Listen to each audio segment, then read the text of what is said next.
آگے بڑھتے ہوئے آپ کو بتاتے چلیں وزیر خزانہ اور وزیر پیٹرولیم کی آل پاکستان ٹیکسٹائل ملز ایسوسی ایشن کے وفد سے اہم ملاقات ہوئی۔ اپٹما وفد نے برآمدی شعبے کے مسائل سے آگاہ کیا۔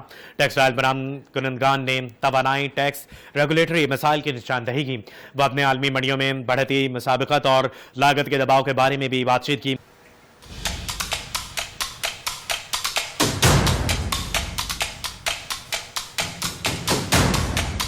وفاقی وزیر برائے خزانہ و محصولات سینیٹر محمد اورنگزیب اور وفاقی وزیر برائے پیٹرولیم علی پرویز ملک نے وزارت خزانہ میں آل پاکستان ٹیکسٹائل ملز ایسوسی ایشن کے وفد سے ملاقات کی۔ ٹیکسٹائل شعبے کو درپیش اہم مسائل کے حل کے لیے حکومت کی جانب سے مسلسل رابطے اور تعاون کی یقین دہانی کرائی۔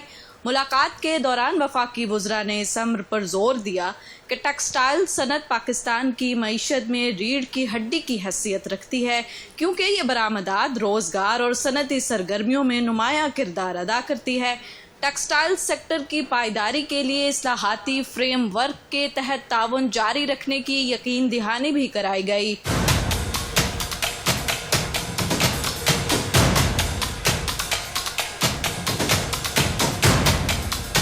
Through a diverse portfolio of energy projects, helping Pakistan address a long-standing limiting constraint on its economic development. Beyond the power sector, Chinese collaboration has supported mass transit solutions, modern road networks and electric mobility initiatives, thereby contributing to both Pakistan's productivity and creating a lot of employment in Pakistan. China was also amongst the early countries to recognize the strategic importance. وزیر خزانہ نے textile sector کو درپیش challenges کے حل کے لیے حکومتی عزم کا اعادہ کیا۔ حکومت نے کاروباری شعبے کے لیے منصفانہ اور قابل پیش گوئی پالیسی ماحول پر زور دیا۔ برآمدی صنعتوں کے لیے کاروباری لاگت کم کرنے کے معاملات کا فعال جائزہ لیا جا رہا ہے۔ توانائی کی قیمت اور فراہمی کو ٹیکسٹائل صنعت کے لیے اہم ترجیح قرار دیا گیا۔ توانائی اصلاحات صنعتی پیداوار اور قومی معیشت کے توازن کو مد نظر رکھ کر کی جا رہی ہیں۔ حکومت اور صنعت کے درمیان مسلسل اور تعمیری مکالمے کی اہمیت پر اتفاق بھی ہوا۔ ٹیکسٹائل برآمد کنندگان نے توانائی، ٹیکس اور ریگولیٹری مسائل کی نشاندہی بھی کی۔ پالیسیوں میں تسلسل اور بروقت کاستوں کو برآمدی نمو کے لیے ناگزیر قرار دیا گیا۔